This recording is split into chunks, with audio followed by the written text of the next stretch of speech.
నమస్తే, welcome to I dream. నేను మీ మాధురి. ఊబకాయం ఇప్పుడు చిన్న పిల్లల దగ్గర నుంచి పెద్దవాళ్ళ వరకు, పెద్దవాళ్ళేంటి ఇంకా ముసలి వాళ్ళైనా కూడాను ఊబకాయంతో చాలా బాధపడుతున్నారు.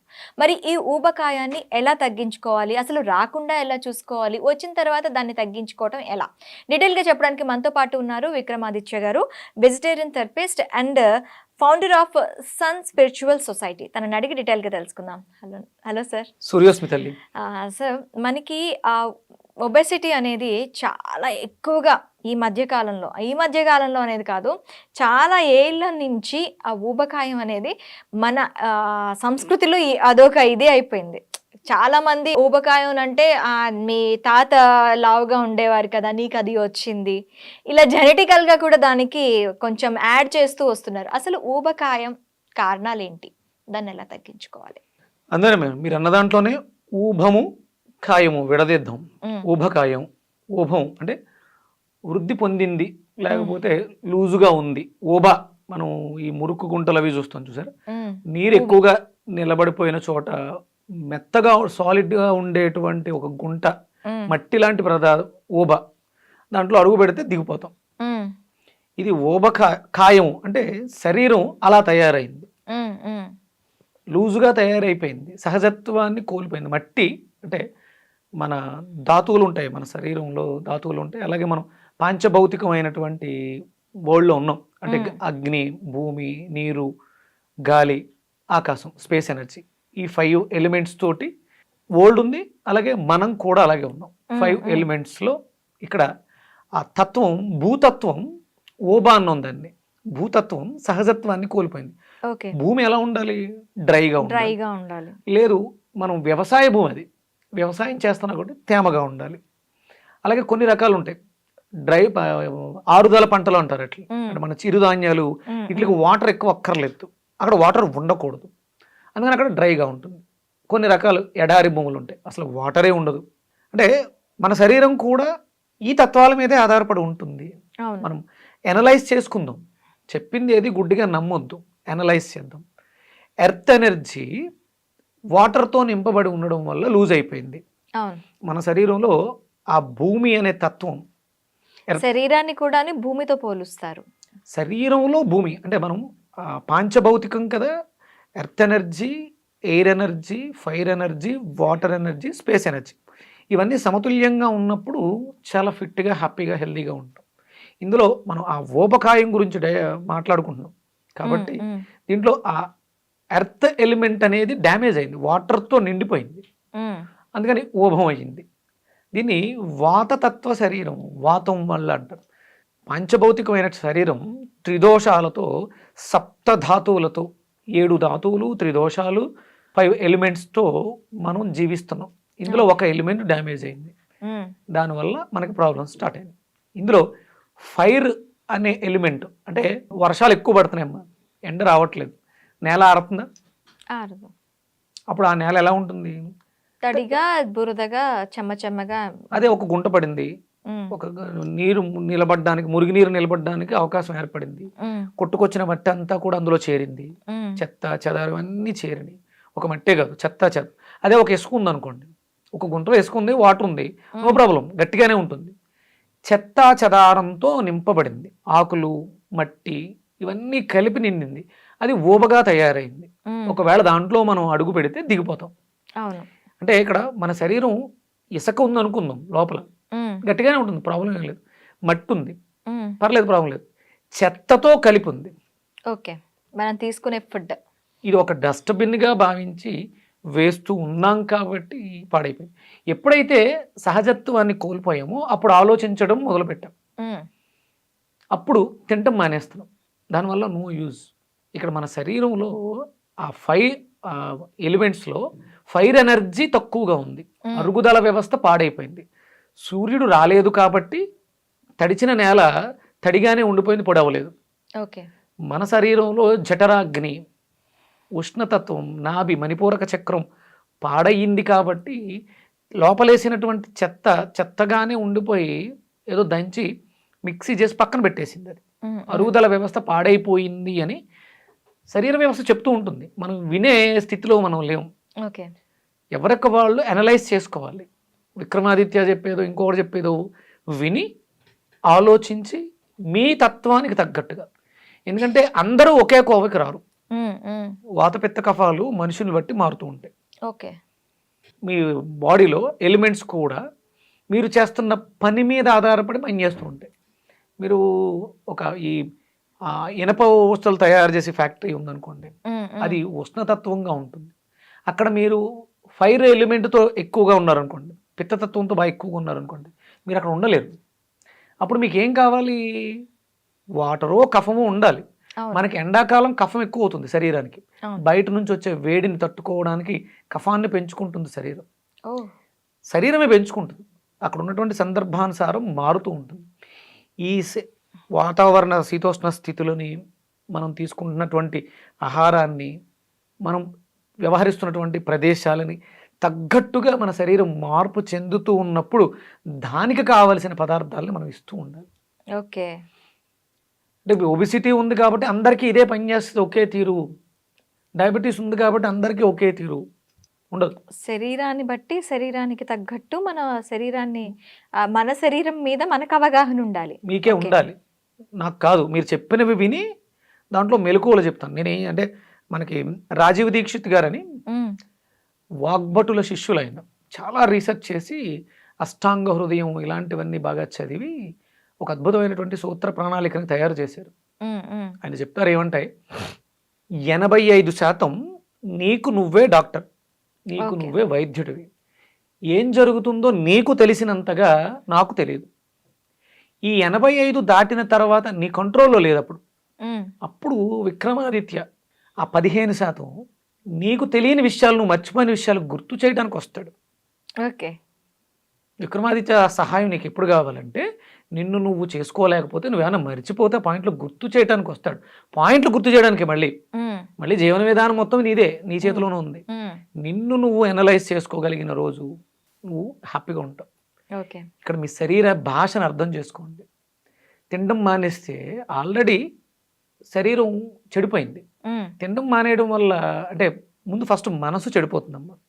అందరం కూడా భౌతిక దేహాల మీదే యుద్ధం చేస్తున్నాం. ఆ రోగం వచ్చింది, ఈ రోగం వచ్చింది, ఇవన్నీ రావడానికి ముందు ఫస్ట్ కారణం మనసు చెడిపోవటం.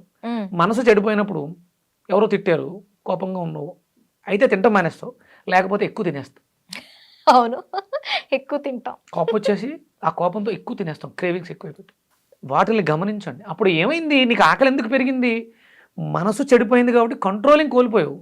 ఇది సరిపోతుంది నాకు అనే విషయాన్ని మర్చిపోయావు. డిప్రెషను, యాంగ్జైటీ, ఈ కోపం ఇలాంటివి మన జీవన శైలిని పాడు చేస్తున్నాయి. ఓకే. ముందు మనసును బాగు చేసుకోండి. ఈ మనసును బాగు చేయడానికి అత్యుత్తమమైనటువంటి ఔషధం ఏంటంటే లంకణం. ఒకరోజు వారంలో ఒక రోజు కంప్లీట్గా ఉపవాసం. వారంలో ఒక రోజు కాదమ్మా, నెలలో 2 రోజులు. నెలలో 2 రోజులు. ఓకే. మీరేమే రోజులు తగ్గించేసారా? అసలు శాస్త్రమే చెప్పింది అది. ఓకే. అంటే ఉపవాసం చేయడానికి కూడా కొన్ని పద్ధతులు పెట్టింది.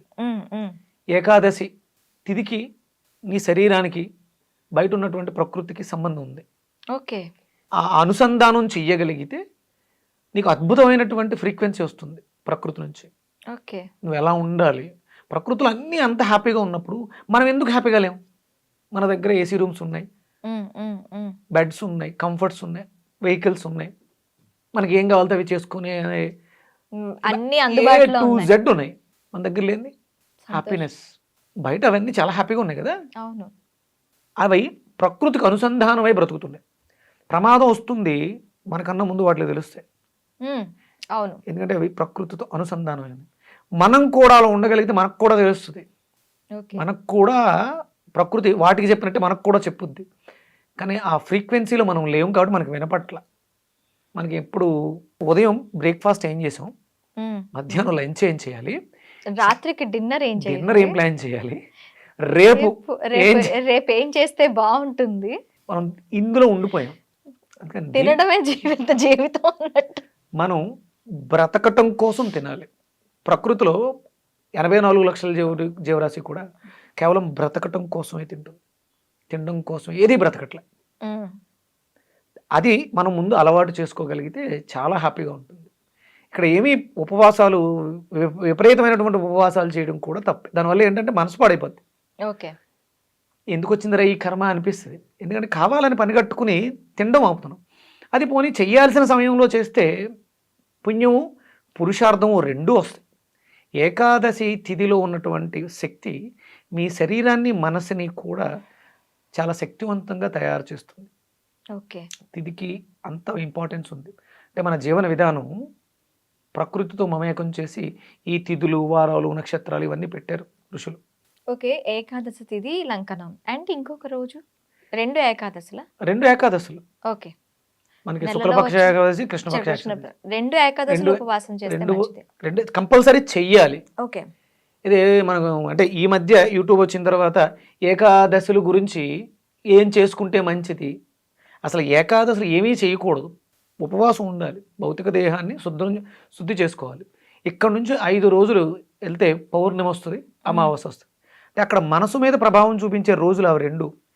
ఏకాదశి ఉపవాసం పౌర్ణమి అమావాస్యల్ని బ్యాలెన్స్ చేయడం కోసం. ఓకే. ఓకే. అప్పుడు ఆ సమయంలో ఒక్క పొద్దుండి ఇక్కడ పూర్తిగా లిక్విడ్ మీద ఉన్నాం, ఏమీ తినకుండా నిరాహారంగా ఉన్నాం. పౌర్ణమి అమావాస్యలకి ఒక్క పొద్దు, ఒక పూట భోజనం, ఏదో ఒక పూట తిండి ఏదైనా తినటం తిని సాయంత్రం ధ్యానం చేస్తాం. అప్పుడు మన మనసు మన అధీనంలో ఉంటుంది.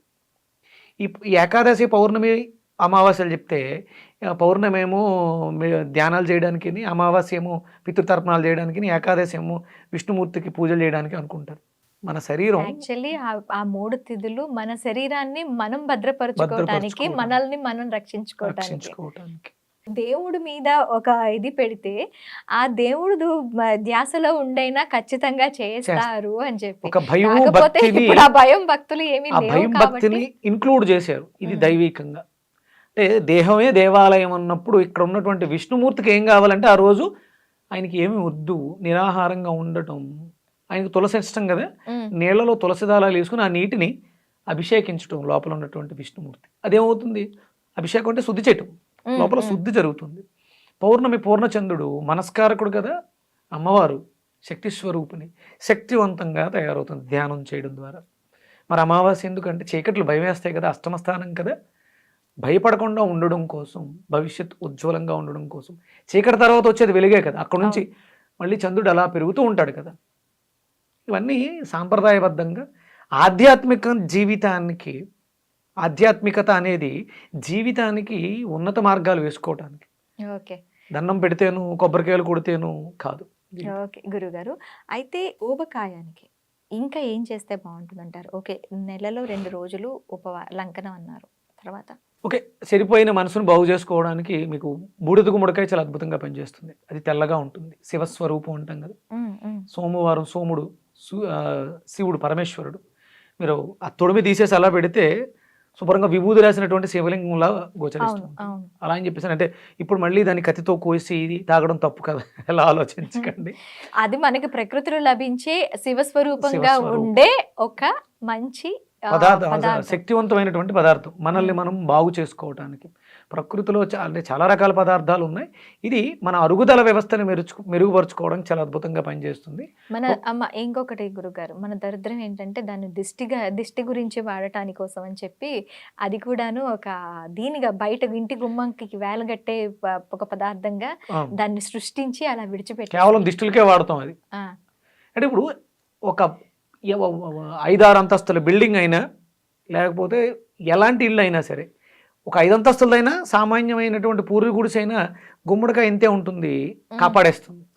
బయట కడితే ఇంటినే కాపాడేస్తుంది అనే నమ్మకంలో ఉన్నాం. ఈ ఇంటిని, ఇంత పెద్ద ఇంటిని, ఇన్ని రకాలు చేస్తున్న ఇంటిని లోపలికి పంపిస్తే ఎంత బాగా కాపాడుతుంది అది. అసలు ఒరిజినల్గా అది పూర్వం కిచెన్లో వంటింట్లో ఉండేవి, ఉట్టెల్లో పెట్టి ఒకసారి లోపల పెడితే 2-3 సంవత్సరాలు బ్రతుకుతుంది అది. ఎందుకు ఉంచుకునేవారు అంటే ప్రాణాపాయ స్థితి వచ్చినప్పుడు బూడిద గుమ్మడికాయ ప్రాణాన్ని ఇస్తుంది, ప్రాణశక్తి, విపరీతమైనటువంటి ప్రాణశక్తి. ఒక 100 మేకలకి ఎంత శక్తి ఉంటుందో ఒక బూడిద గుమ్మడికాయకి అంత శక్తి ఉంటుంది. అంటే 100 మేకలు తిన్న శక్తిని మనం ఒక బూడిద గుమ్మడికాయ జ్యూస్ తాగడం వల్ల.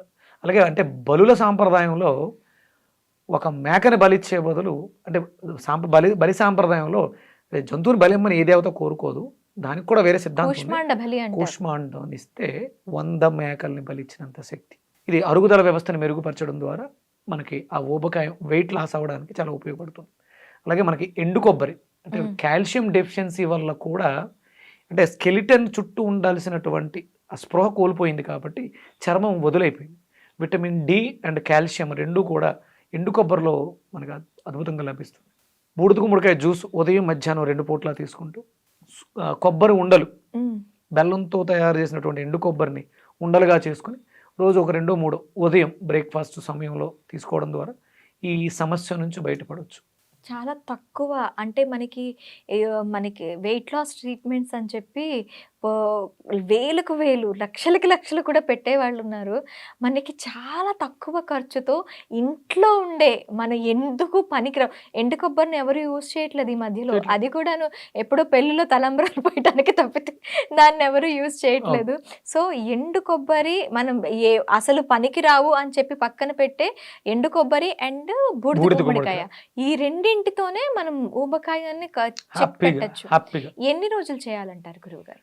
ఇప్పుడు 90 కేజీలు 100 కేజీలు 120 కేజీలు ఇలా ఉన్నారు కదా, ఇలాంటి వాళ్ళు మ్యాక్సిమం అంటే ఇది చేయడం వల్ల నేను రీసెంట్గా ఒక 2 months చేసింది ఒక ఆవిడ 15 కేజెస్ తగ్గింది. వాళ్ళ ఇంట్లో వాళ్ళే. ఆవిడకి అడిషనల్గా ఏంటంటే 1 కేజీ ఆవు నెయ్యి ఒక నెలకు వాడితే 7 కేజీల వెయిట్ తగ్గుతారు. కేజీ ఆవు నెయ్యి నెల రోజులు వాడితే 7 కేజీలు వెయిట్ తగ్గిపోతారు. ఇప్పుడు దీనికి అడిషనల్గా మనం బూడిద గుమ్మడికాయ ఎండు కొబ్బరి అనుకుంటున్నాం. ఇది ఒక 4-5 కిలోస్ అంటే నెలకి సుమారు ఎంత తక్కువ అయినా 10 నుంచి 15 కేజీల లోపు వెయిట్ తగ్గుతారు. ఓకే. దాన్ని బట్టి మీరు మీ జీవన విధానం ఇప్పుడు ఇవి తీసుకుంటున్నాం, ఇంకా మనం తీసుకునే ఆహారంలో ఎలాంటి మార్పులు చేసుకోవాలంటారు? ఇప్పుడు ఓకే నేను ఇవి తింటున్నాను కదా అని చెప్పి మాకు చెప్పారు, మేము చేస్తున్నాము, సో మా రెగ్యులర్ ఫుడ్ మేము తింటాము, అవి తింటూ ఇవి చేస్తాము అంటే కుదరదు కదా. సో ఎలాంటి ఫుడ్ తీసుకోవాలంటారు? ఎలాంటి ఫుడ్ కాదమ్మా, అదే తీసుకోవాలి. అదే మళ్ళీ ఏ ఫుడ్, ఎలాంటి ఫుడ్, ఏ ఫుడ్ ఓకే ఒక్కటి అడగండి. ఎప్పుడు తీసుకోవాలి, ఎప్పుడు తినకూడదు. అరుగుదల వ్యవస్థ పాడైపోయింది అన్నాం, గ్రైండర్ పాడైపోయిందమ్మా, గతుకులుగా ఉంది, లేకపోతే బెల్ట్ పాడైపోయి స్లోగా తిరుగుతుంది. ఏ టైంలో వేస్తే ఏముంది, మినపప్పు రుబ్బడానికి మెత్తపడుతుంది. ముందు బాగు చేయాలి కదా, గంటలు కొట్టాలి, లేకపోతే కొత్త బెల్ట్ వేయాలి, పత్రం సరిగ్గా నిలబెట్టాలి, ఇవన్నీ ఉన్నాయి కదా. దీన్ని బాగు చేసుకునేంత వరకు తినకుండా ఉండటమే మంచిది. మీరు తినడానికి నేను చెప్పాను, బూడిద గుమ్మడికాయ శక్తి కోసం సరిపోతుంది ఉదయం మధ్యాహ్నం. కొబ్బరి అద్భుతమైనటువంటి ఫ్యాట్స్ ఉన్నాయి, దాంట్లో కాల్షియం ఉంది, డి ఉంది, ఎనర్జీ ఉంది, అయిపోయింది. ఆవు నెయ్యి 2 స్పూన్లు 3 స్పూన్లు అంటే రోజుకి ఒక 30 గ్రాములు తీసుకుంటే నెలకి కేజీ అయిపోతుంది. వీటిలో మన శరీరానికి కావాల్సిన శక్తి అంతా వచ్చింది. మధ్యాహ్నం శుభ్రంగా మన జీవన విధానానికి తగ్గట్టుగా అద్భుతమైనటువంటి కాయగూరలతో ఒక మంచి భోజనం. ఎందుకంటే మనస్సు కదా చెడిపోయింది, తృప్తి కావాలి, అందుకని శుభ్రంగా భోజనం చేయండి.